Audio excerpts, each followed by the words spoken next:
Hello everybody, welcome back to The Witcher 2, I suppose, since I am gathering my thoughts about it in this brief, I hope, video that is gonna be separated from the main LP, because I was really tired. I've been through a very hard working time, and probably you heard that I was a little bit low, especially in the last video. And that was not because of the game, it was just because I was genuinely tired and fed up with other stuff. But in any case, we're here. I've written everything down back when I was playing the game. I just wrote down the stuff that I did like or did not like. And I'm finished with Iorveth's path, so I think I have a better idea of the game and I can give a better review. If this is a review or whatever, I don't think this is a review, but whatever. So should we start with Iorveth? Just because I'm fresh with that.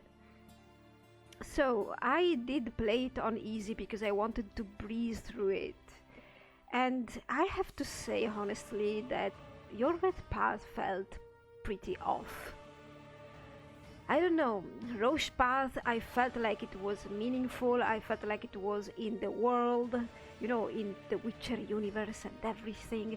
The pacing was good, the quests were better, except in Iorveth's Path there were a couple of fun quests, alright. But in general I have to say that Roche's Path has the best quests. And I don't know, Roche's Path seemed more pertinent to a game, to what I expect from a Witcher game, or I don't know how to explain it. Iorveth's Path was... Is there a thing as way too fantasy for my taste? I somehow really did not appreciate Saskia being the dragon, because there's nothing wrong, I suppose, with having a dragon, a mythical beast that can take human form. I just don't like it. I don't know. I like dragons, and I like dragons because they're beasts.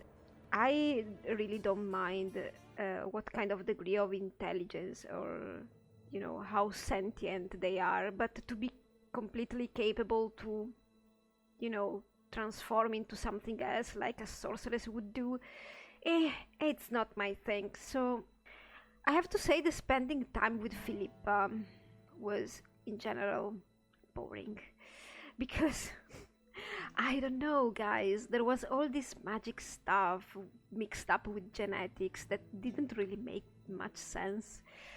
At least not to me. For example, at some point you have to save Saskia from a poisoning.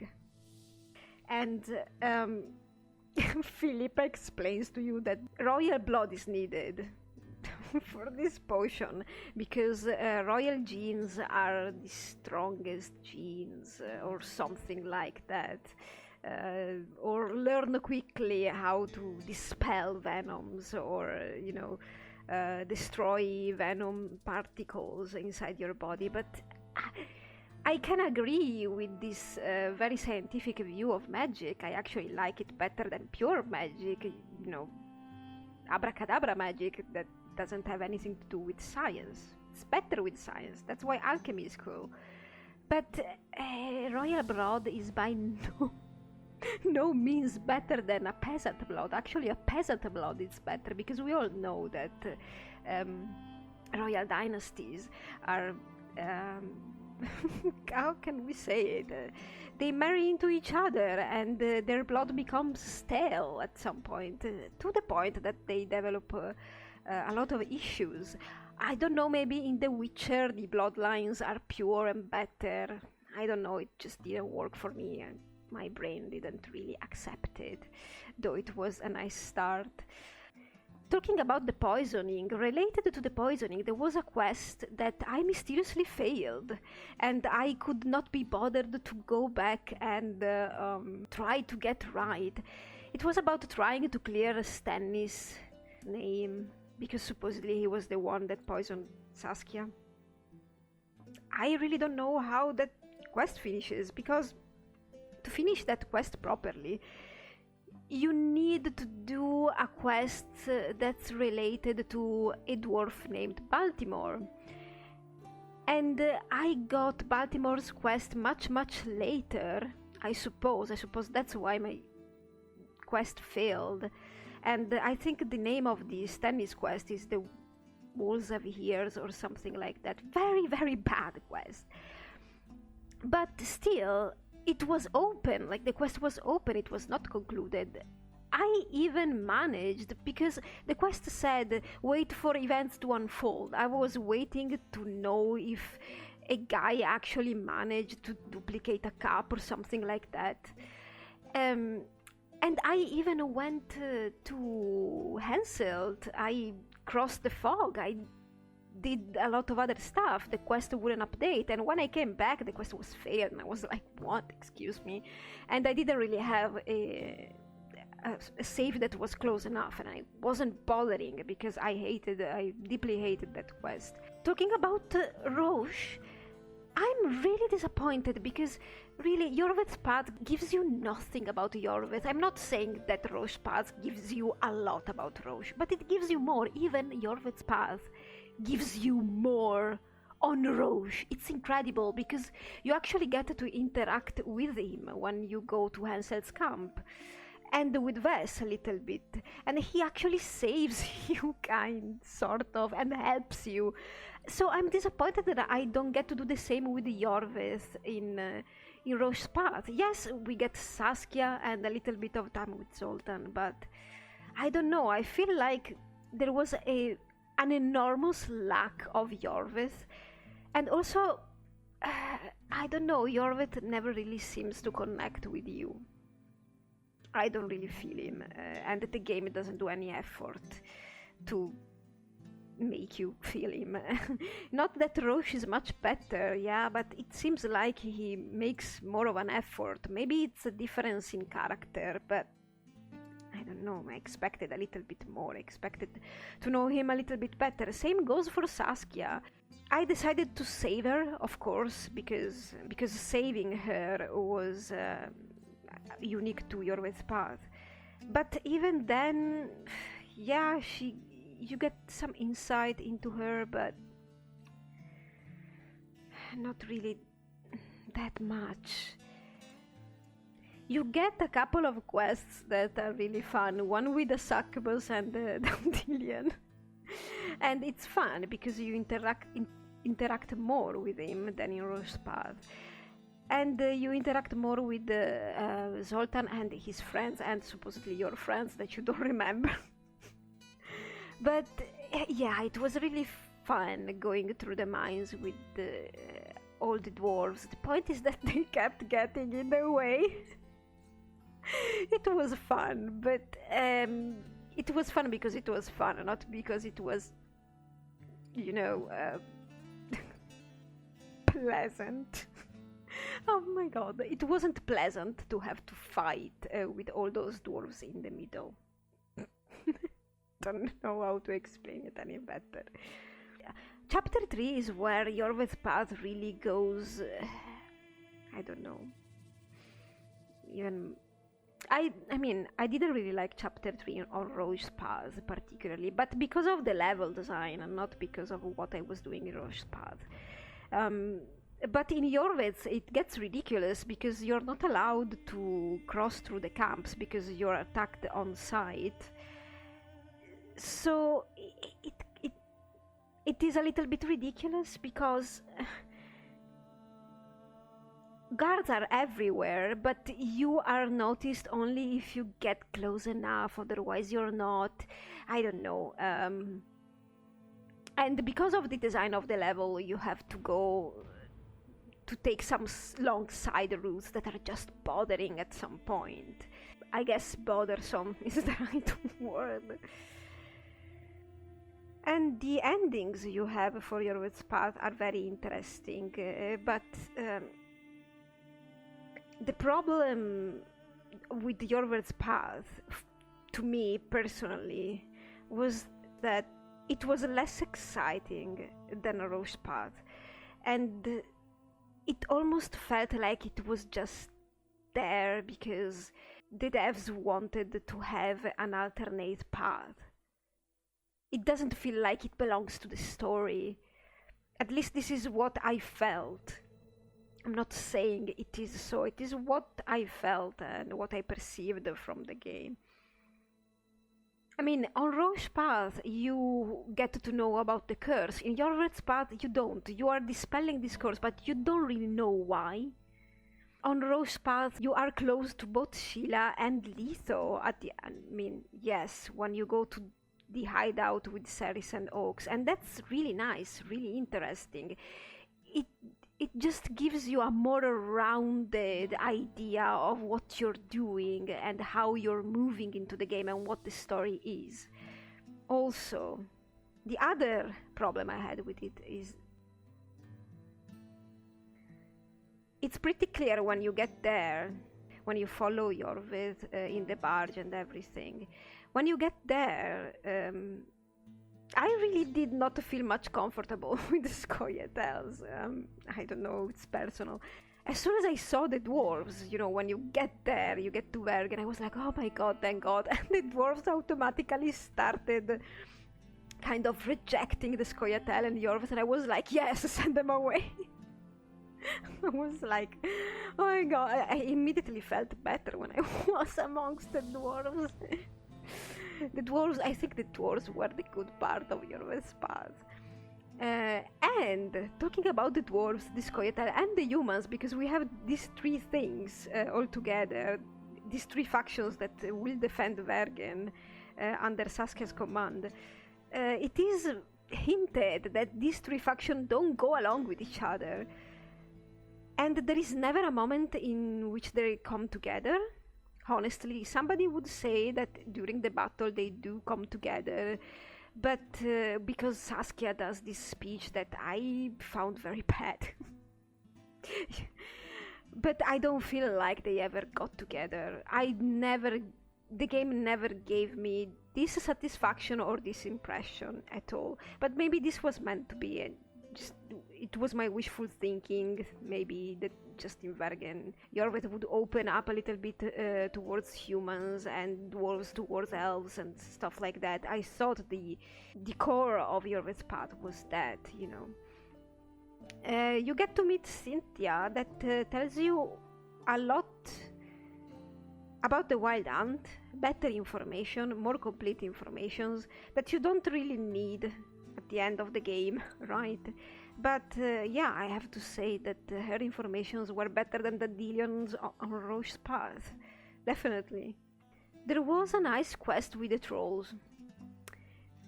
But then I just like trolls, so what is there to say? I just liked interacting with more trolls. End of it.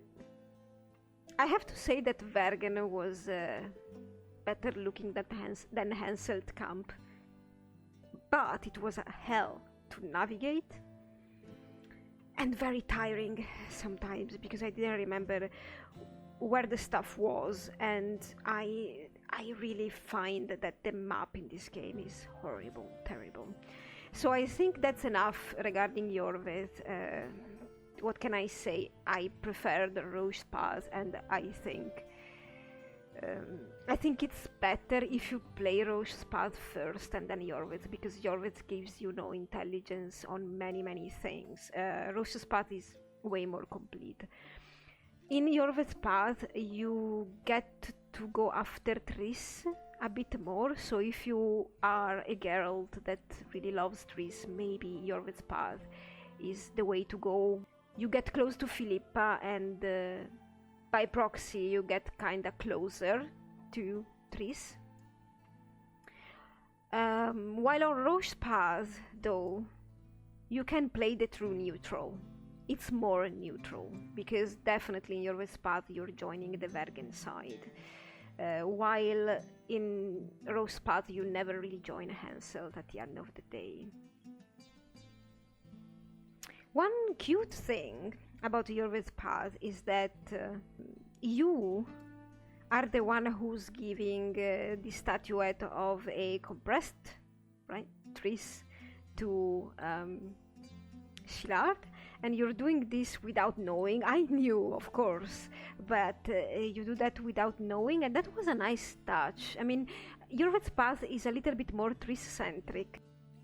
Then I think I should talk about choosing Triss. I, of course, played the alternative to going with Roche to save Anais, which is go save Triss, and I have to say that the fight is more satisfying in that choice. You get to wipe the whole Nilfgaardian camp. I really liked it. I used the heliotropic sign a lot because you're alone, you don't have Roche, so there's a little bit more effort involved, and you get closure with Triss when you find her. You somehow get to know Shillard better. For how better, I don't know, but you get to interact with him and with his superiors and equals and whatever, and you actually discover that they're trying to get rid of him too. And the closure you get with Triss is complete, absolutely complete, and you get to avoid the massacre of all the mages. I don't know how, because honestly, I don't know why Triss's ward, a former member of the lodge, would be better than none, or than the ward of any mage. For example, I don't remember the name of this guy, but the one that was next to Sheila, the one that was clearly not in the lodge. How is the ward of a mage that is not in the lodge worse than the ward of Triss? I don't get it, but anyway. I also played Roche's Path and choose to give Anais to Natalis, and I think that's the better choice. I will stick with what I did. Nonetheless, I don't regret it.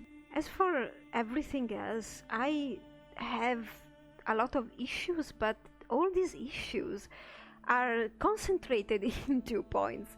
One, the general design of the game.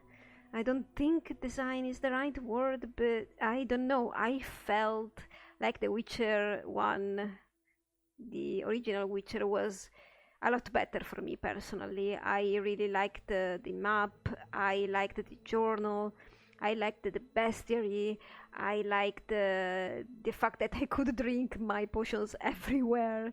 The inventory I liked better from The Witcher 1, and in general all the interface. I do prefer games that are thought for PCs. Witcher 2 is definitely going towards consoles, a little bit going towards consoles. I mean, yes.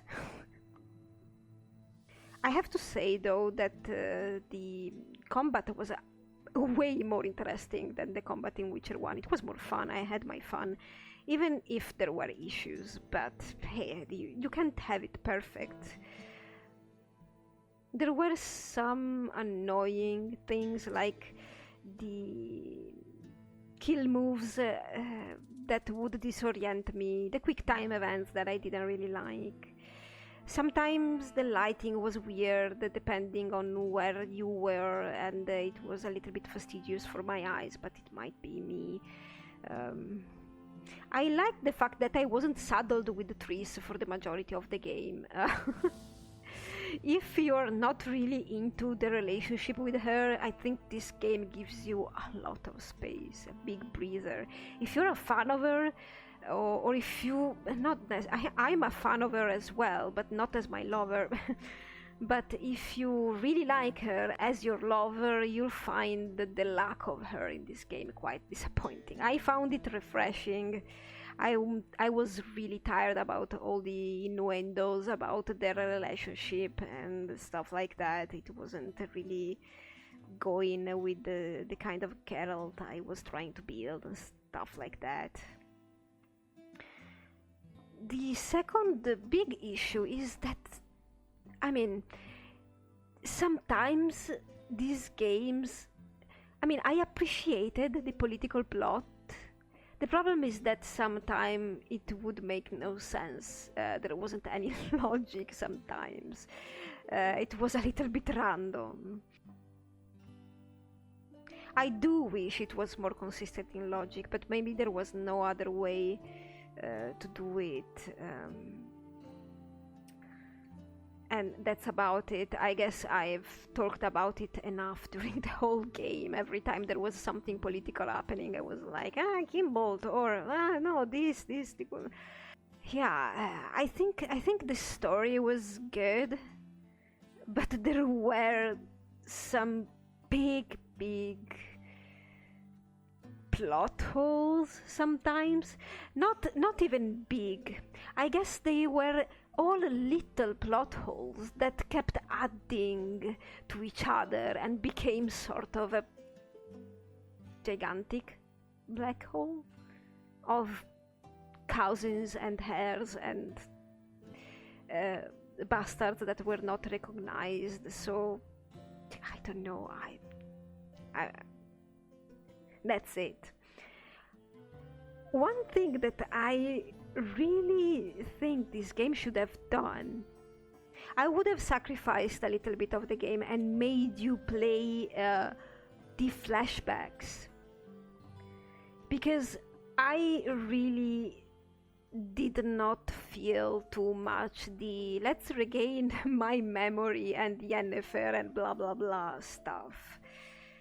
There was a little cutscene and Geralt saying what he needed to say, but imagine how much better it would have been, even to sympathize with Leto, if you want to actually have played saving him, or to have played sacrificing yourself for Yennefer. Also see the Wild Hunt. Because from what I understand, I mean, the third game that I'm about to play is called Witcher 3 Wild Hunt, right? So maybe less politics and concentrate on the Wild Hunt? I don't know. Give me a little bit more on Geralt's past and make me play it, make me feel it. I don't know, I think that's a big missed opportunity in my opinion. But the game was in general pleasurable and I had fun, especially with the fights. Some of the NPCs were remarkable, aside even from Roche and Iorveth. Iorveth was not as developed as Roche. Maybe again that was on purpose, but a lot of interesting NPCs, Philippa and even Saskia. I wish there was a little bit more. I don't know, I felt a little bit like this game wanted to cram as much of everything as possible into itself, which is not something I necessarily agree with. I sometimes think that less is more, less and done well. I have no issues with the graphics. I had some crashes and some lag. I hated the saves. I hated not being able to name my saves, but that's console stuff, right? The graphics though were good. I liked the animations. I didn't see anything wrong with it. It was pretty colorful and nice.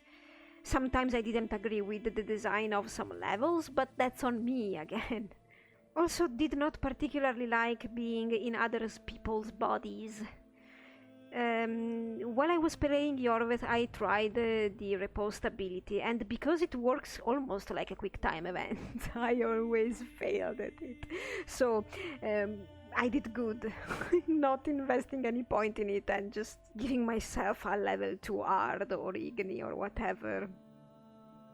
I really did like the signs, but when do I not like the signs? I'm a magicy person. Well, not really, I'm a thiefy person, but because there is no thiefy Geralt, I'm a magicy Geralt. That's my choice then. There's a potiony Geralt that I haven't tried yet, but that I guess will come another time when I decide to concentrate on oils and bombs and stuff. All in all, I think the game was entertaining. Um, I did enjoy it, and I recommend you play it absolutely. Of course, exactly like I've done with The Witcher 1, I just ignored some stuff because I mean, I just wanted to have a good time, and while I point out the issues that I have, I don't necessarily condemn them. It's fine. I'm a perfectionist to a fault sometimes, so I don't think I can give a judgment on how perfect something should be. I give it, but then I ignore it, and I'm like, oh yeah, alright. I see where the fault is, but let's continue playing, let's continue enjoying. I had some fun with Sheila and Geralt's unrequited love for her. That was fun, though it was all in my head. At the end of the day, though, I have to say this, I did thoroughly enjoy The Witcher original more. I did. I think I made a comparison with Witcher 2 and Dragon Age 2. I said, oh, here we go, Witcher 2 is the Dragon Age 2 of the trilogy. And I wasn't that wrong, honestly. I don't know what Witcher 3 will be, but I do feel like the Witcher original had some flavor and some passion and some... It provided me, it's weird to say this, with some intimacy and coziness that The Witcher 2 didn't give me. I don't know how to express this feeling. It's a classic. I like the story in The Witcher original better as well. I really liked Alvin and all that kind of time traveling thing. Even though I don't like that kind of stuff usually. But you see, Witcher 2 is not bad. It's not bad as Dragon Age 2 is for me. Alright? If I have to choose if I want to play Dragon Age 2 or The Witcher 2, I'd choose The Witcher 2. It's definitely better than Dragon Age 2. I think I'm comparing it to Dragon Age 2 because compared to Dragon Age Origins, Dragon Age 2 was a bit of a letdown. Witcher 2 did not exactly let me down. Mind you, that's why I say it's better than Dragon Age 2. But it's not like The Witcher 1. The sensation that the first Witcher gives me is nostalgia, even though I was playing it for the first time. And The Witcher 2 is a good game. But I guess I felt there was something missing from it that was in The Witcher. I cannot pinpoint what it is. It's probably just a sensation. It's nothing rational. But anyway, it was a good game, and we're ready to translate. What? We're ready to go into Witcher 3 now in probably, I don't know, a week or something. Because I'm also trying to see whenever Baldur's Gate 3 is actually coming out. I have to check. This is not the right time for me. I hate when the weather changes from hot to cold, and I'm insufferable. It's like I am in the blood moon every day, even though I'm not. It's horrible. Anyway, thank you for listening to this, and write your comments and tell me what you think, and leave a like if you enjoyed this, and subscribe if you want to see more videos. And The Witcher 3 is coming soon. Soon enough. Not soon enough. Thank you again for listening, and I hope you're well, and see you next time.